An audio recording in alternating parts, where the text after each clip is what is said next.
Hello అండి, రండి మంచి టొమాటో రసం చేసేసుకుందాం. ఈ సమ్మర్కి ఎంత బాగుంటుందో ఇది. దానికోసం ఒక అరకప్పు కందిపప్పును తీసేసుకొని దోరగా వేయించేసుకోండి. ఎందుకంటే ఇది దోరగా వేగితేనే టేస్ట్ బాగుంటుంది. ఇప్పుడు కడిగి పెట్టుకొని వాటర్ వేసుకొని 2-3 విజిల్స్ వచ్చేంత వరకు మీరు బాయిల్ చేసేసుకోండి. ఇప్పుడు ఒక నిమ్మకాయ సైజ్ అంత చింతపండుని తీసుకొని నానబెట్టేసేయండి. టొమాటోస్ చీపుగా ఉన్నాయని ఎక్కువ టొమాటోస్ కొనేసి ప్యూరీ చేసేసానండి ఉడకబెట్టేసుకొని. ఆ ప్యూరీని ఇందులో కొద్దిగా కలిపేసుకున్నాను. ఇప్పుడు ఇందులో కొద్దిగా పసుపు, అలాగే రుచికి సరిపోయినంత సాల్ట్ని వేసుకుంటున్నాను. అలాగే మీరు కొద్దిగా బెల్లం తీసుకోండి. ఎక్కువైతే స్వీట్నెస్ వచ్చేస్తుంది, అంత టేస్టీగా ఉండదు.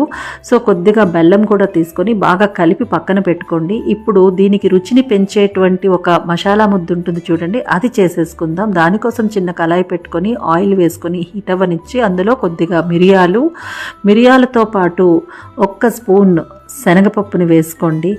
చాలా బాగుంటుందండి. దీని రుచినైతే ఇది చాలా బాగా పెంచేస్తుంది. దాంతోపాటు 1 స్పూన్ మెంతులు, 1 స్పూన్ ధనియాలు, జీలకర్రని కూడా వేసుకొని ఎండుమిర్చితో పాటు బాగా వేయించుకొని పక్కకు తీసి పెట్టుకోండి. ఇప్పుడు నేను కొబ్బరిని వేశాను కదా, ఇది నాకు బాగా పచ్చి కొబ్బరి అయిపోయింది.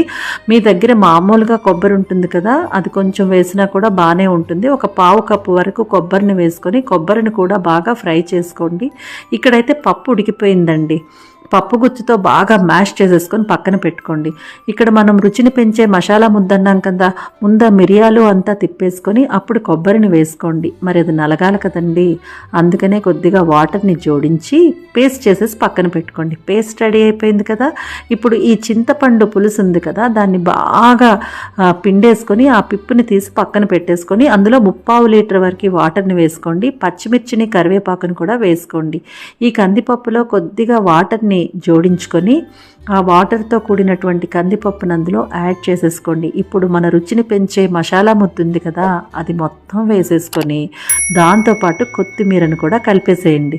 ఇప్పుడు బాగా కలుపుకొని ఒక 4-5 నిమిషాల పాటు బాగా మరగాలన్నమాట.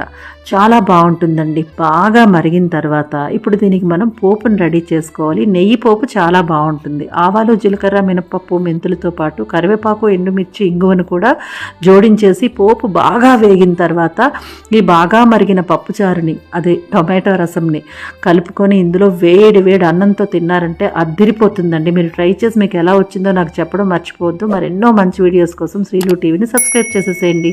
వీడియో నచ్చితే లైక్ పెట్టడం మర్చిపోకండోయ్. సరేనా? బాయ్. Thank you.